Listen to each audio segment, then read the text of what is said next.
θέματα στη διατροφή. Τα λιπαρά. Είναι τελικά φίλος ή εχθρός? Οι συμβουλές αλλάζουν συνέχεια και, ας το παραδεχτούμε, οι περισσότεροι από εμάς έχουμε χαθεί. Λοιπόν, πάμε να ξεδιαλύνουμε λίγο το τοπίο. Εδώ ακριβώς είναι το πρόβλημα, σωστά. Μας βομβαρδίζουν από παντού με αντικρουόμενες πληροφορίες. Τη μία μέρα το βούτυρο είναι ο κακός της υπόθεσης, την άλλη είναι τα σπορέλαια. Αυτή η συνεχής αλλαγή είναι και ο λόγος που θα ψάξουμε σήμερα να βρούμε την πηγή όλης αυτής της σύγχυσης. Λοιπόν, για να βάλουμε μια τάξη.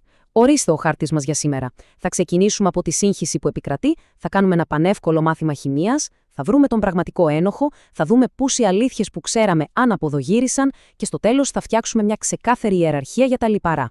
Ξεκινάμε λοιπόν από την αρχή. Γιατί η συζήτηση αυτή δεν αφορά απλά το ποια λιπαρά είναι καλά ή κακά, αφορά κάτι βαθύτερο. Το πώς μαθαίνουμε να φιλτράρουμε και να καταλαβαίνουμε τις αμέτρητες, συχνά αντικρουόμενες πληροφορίες υγείας που κυκλοφορούν εκεί έξω. Για να καταλάβουμε τι παίζει, πρέπει να ρίξουμε μια ματιά στη χημεία. Όχι, μη φοβάστε, θα το κάνουμε εξαιρετικά απλό. Στην πραγματικότητα, το μόνο που χρειάζεται να θυμάστε είναι μία και μόνο φράση κλειδί. Και αυτή η φράση είναι διπλή δεσμή. Σκεφτείτε τους σαν μικρές ρογμές, σαν αδύναμα σημεία στη δομή ενός μορίου λίπους.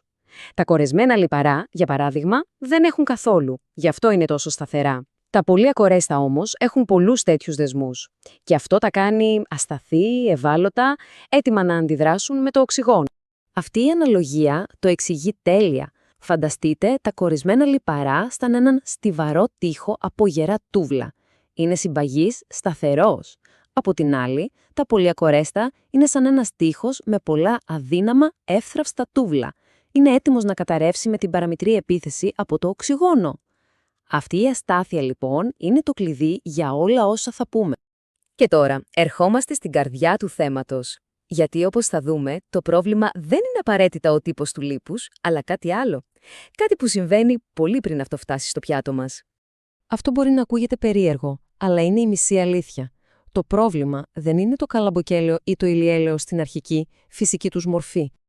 Το πρόβλημα είναι αυτό που τους κάνουμε.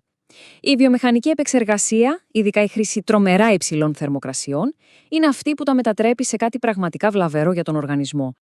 Κοιτάξτε τι περνάει ένα σπορέλαιο. Υφίσταται απίστευτα σκληρή μηχανική και χημική επεξεργασία. Το λευκαίνουν, το αποσμοποιούν, του προσθέτουν χημικά, απλά και μόνο για να μπορεί να σταθεί στο ράφι για μήνες. Είναι ήδη κατεστραμμένο πριν καν το αγοράσουμε. Και όλη αυτή η διαδικασία, μαζί με το μαγείρεμα σε υψηλή φωτιά, δημιουργεί αυτές τις τοξικές ενώσεις, τις αλδεΐδες. Αυτές είναι ο πραγματικός κακός της ιστορίας. Προκαλούν τεράστια κυταρική ζημιά. Αυτό το απόσπασμα από την πηγή μας είναι κυριολεκτικά ανατριχιαστικό. Οι αλδεΐδες δεν κυκλοφορούν απλά στο σώμα.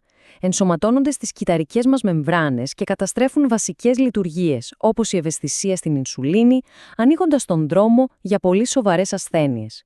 Και το χειρότερο, δεν φεύγουν εύκολα. Σύμφωνα με την πηγή, μπορεί να χρειαστούν έως και 600 μέρες για να καθαρίσει το σώμα από αυτές τις ουσίες.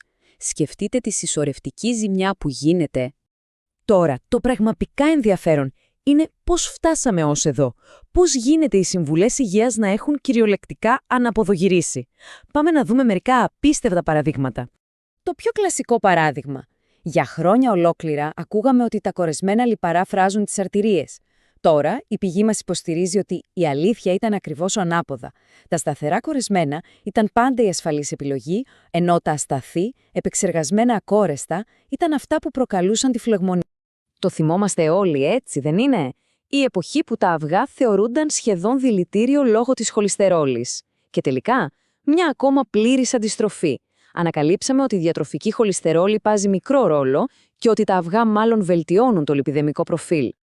Το ίδιο ακριβώς συνέβη και με το κόκκινο κρέας, το οποίο μπήκε στο ίδιο τσουβάλι με τα επεξεργασμένα λαντικά. Ωστόσο, η πηγή τονίζει ότι για πολλούς ανθρώπους με προβλήματα στο έντερο ή αυτοάνοσα, το καθαρό, μη επεξεργασμένο κόκκινο κρέας είναι μια εξαιρετικά θρεπτική και θεραπευτική τροφή. Ωραία όλα αυτά, θα πει κανείς, αλλά στο διατάφτα, τι πρέπει τελικά να τρώμε?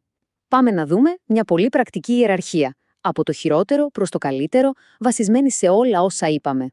Στην κορυφή της πυραμίδας του κινδύνου, χωρίς καμία αμφιβολία, βρίσκονται τα τρανς λιπαρά και τα έλαια που χρησιμοποιούνται ξανά και ξανά για τη γάνισμα στα ταχυφαγεία. Σε κάθε χρήση παράγουν όλο και περισσότερες τοξικές αλδεΐδες. Είναι ό,τι χειρότερο μπορούμε να βάλουμε στο σώμα μας.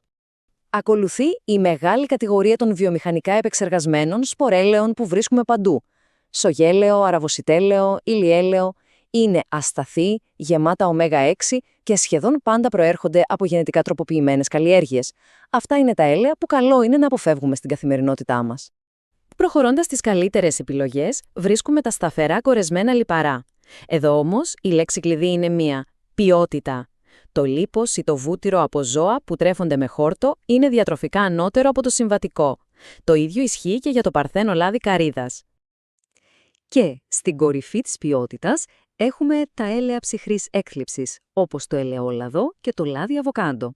Είναι πλούσια σε φυτοθρεπτικά συστατικά που τα προστατεύουν και προσφέρουν ωφέλη.